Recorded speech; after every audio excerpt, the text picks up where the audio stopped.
May 10 reminds the painful story of destruction of Kashmir's century-old shrine of famous religious scholar Sheikh Nuruddin Wali at Charar Sharif in Budgam by the Indian troops. A report released by the research section of Kashmir Media Service today said that it was on the intervening night of 10th May and 11th May in 1995 when the Charar Sharif complex was destroyed by the troops during a military siege that continued for 66 days. About 1,000 houses and 200 shops in the mountainous town of Charar Sharif were gutted. Indian troops continue their violent cordon and search operations in Rajouri and Poonch districts. The troops and paramilitary personnel continue their so-called operation on the sixth consecutive day in different areas including Kesari in Rajouri district. The operation started off on Friday morning when 5 Indian forces personnel were killed in a blast in Kesari.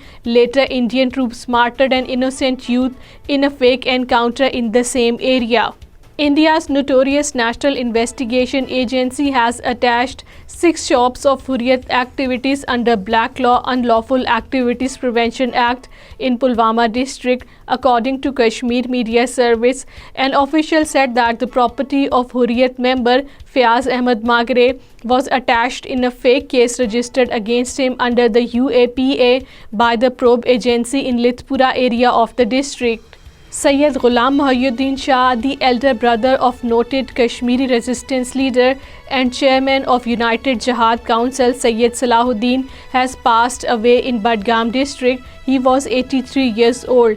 The convener of the All Parties Hurriyat Conference Azad Jammu and Kashmir chapter, Mahmood Ahmad Sagar, and other Hurriyat leaders and organizations expressed deep grief and sorrow over the death of Sayyid Ghulam Muhyiddin Shah. President of Occupied Kashmir chapter of the Indian National Congress, Waqar Rasoolwani, has said that the Bharatiya Janata Party has increased the hardships of the people of the territory. Waqar Rasoolwani, addressing a party meeting in Jammu, said the BJP has failed to achieve anything. As a result, there has been enormous increase in the hardships of the people. Protest series continued in Azad Jammu and Kashmir under the aegis of Pasbane Hurriyat Jammu and Kashmir against G20 meeting being hosted by Narendra Modi-led fascist Indian government in occupied Kashmir. A large number of people gathered in Bagh city chanting boycott, boycott G20, boycott Indian tyrants, leave Jammu and Kashmir slogans. The protesters also took out a rally from Zaman Chowk to Sajjad Shaheed Chowk. Jamia Masjid was gutted in a massive blaze in Pulwama district. An official said that the fire broke out in Jamia Masjid Nurul Islam in Tral town, following which the fire tenders were rushed to the spot to douse the flames.